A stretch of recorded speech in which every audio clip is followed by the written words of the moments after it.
ನಾನೊಬ್ಬಳು ಭಕ್ತಲಾಗಿ ಆ ಸಮಾಜದ ಒಬ್ಬ ಜನಗಳಾಗಿ ನಾನು ಇದನ್ನು ಹೇಳ್ಬೋದು ಅಷ್ಟೇ.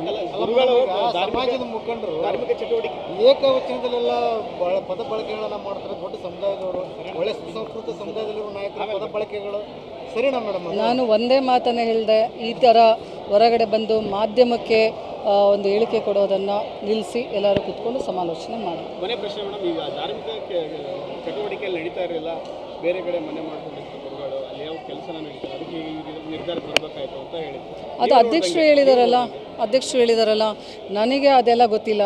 ನಾನೇನು ಮಠಕ್ಕೆ ಹೋಗ್ತೀವಿ, ಮಠದ ಭಕ್ತರು, ಅಲ್ಲಿ ನಾವು ಈ ಸಂಘಟನೆ ಮಾಡ್ತೀವಿ, ಅದು ಬಿಟ್ಟರೆ ನನಗಿನ್ನು ಉಳಿದ ವಿಷಯಗಳದ್ದು ಮಾಹಿತಿ ನನಗೆ ಅಷ್ಟಿಲ್ಲ. ಈಗ ಯಾವ ರೀತಿ ಅವರು ಅಧ್ಯಕ್ಷರು ಹಾಗೂ ಪದಾಧಿಕಾರಿಗಳ ನಿರ್ಣಯ ತೊಗೊಂಡಿದ್ದಾರೋ ಅದು ಅವರಿಗೆ ಬಿಟ್ಟಂಥ ವಿಚಾರ. ಇದರಲ್ಲಿ ನಾನು ಹೇಳುವಷ್ಟು, ನಾನು ಈಗಾಗಲೇ ಹೇಳಿದೆ, ನಾನು ಯಾರಿಗೂ ಹೇಳುವಷ್ಟು ದೊಡ್ಡವಳಲ್ಲ. ಎಲ್ಲರೂ ನನಗಿನ ವಯಸ್ಸಿನಲ್ಲಿ ಭಾಳ ದೊಡ್ಡವರಿದ್ದಾರೆ, ರಾಜಕೀಯವಾಗೂ ಉನ್ನತವಾದಂಥ ಹುದ್ದೆಯನ್ನು ಅಲಂಕರಿಸಿದ್ದಾರೆ. ನಾನಿನ್ನೂ ಚಿಕ್ಕವಳು. ನನಗೇನು ಕೆಲಸ ಕೊಟ್ಟಿದ್ದಾರೆ, ಈಗ ನನಗೆ ಮಹಾಸಭಾದಲ್ಲಿ ರಾಷ್ಟ್ರೀಯ ಮಹಿಳಾ ಘಟಕದ ಅಧ್ಯಕ್ಷರಾಗಿ ಮಾಡಿದ್ದಾರೆ. ಇದರ ಜವಾಬ್ದಾರಿ ಸಾಕಷ್ಟು ಇರೋದರಿಂದ ಇಡೀ ನಮ್ಮ ವೀರಶೈವ ಲಿಂಗಾಯತ ಧರ್ಮವನ್ನು ಉಳಿಸುವಂಥ ಮಹತ್ವರವಾದಂಥ ಜವಾಬ್ದಾರಿ ನಮ್ಮ ಮೇಲಿರೋದ್ರಿಂದ ನಾವು ಇದ್ರ ಬಗ್ಗೆ ಗಮನ ಹರಿಸೋದಕ್ಕೆ ಬಯಸ್ತೀವಿ. ನೋಡ್ರಿ, ಯಾರು ಅಂತ್ಯಕಾಲನೂ ಬರೆಯೋದಕ್ಕೆ ಸಾಧ್ಯ ಇಲ್ಲ. ಮೇಲೆ ಭಗವಂತ ಅಂತ ಒಬ್ಬನಿದ್ದಾನೆ, ಅವ್ನು ತೀರ್ಮಾನ ಮಾಡಿರ್ತಾನೆ ಯಾರಿಗೆ ಯಾವಾಗ ಅಂತ್ಯಕಾಲ ಅಂತ. ಅದು ಬಂದಾಗ ಅದು ಬರಲೇಬೇಕು. ಯಾರನ್ನ ಇವತ್ತು ನಾನು ನಿಮಗೆ ಅಂತ್ಯಕಾಲ ಬಂದಿದೆ, ಅವ್ರಿಗೆ ಅಂತ್ಯಕಾಲ ಬಂದಿದೆ ಅಂತಂದರೆ ಅದೆಲ್ಲ ಸುಳ್ಳು. ಆ ಶಕ್ತಿ ಮೊದಲಿತ್ತು ಸತ್ಯಯುಗದಲ್ಲಿ.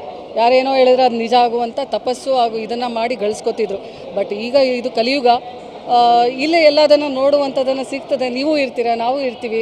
ಇವಾಗ ಮಾತಾಡೋದು ನಾಲ್ಗೆ ಇದೆ, ಬಾಯಿದೆ ಅಂತೇಳಿ ಮಾತಾಡೋ ಅಂಥದ್ದಲ್ಲ, ಮಾತಾಡಬಾರ್ದು.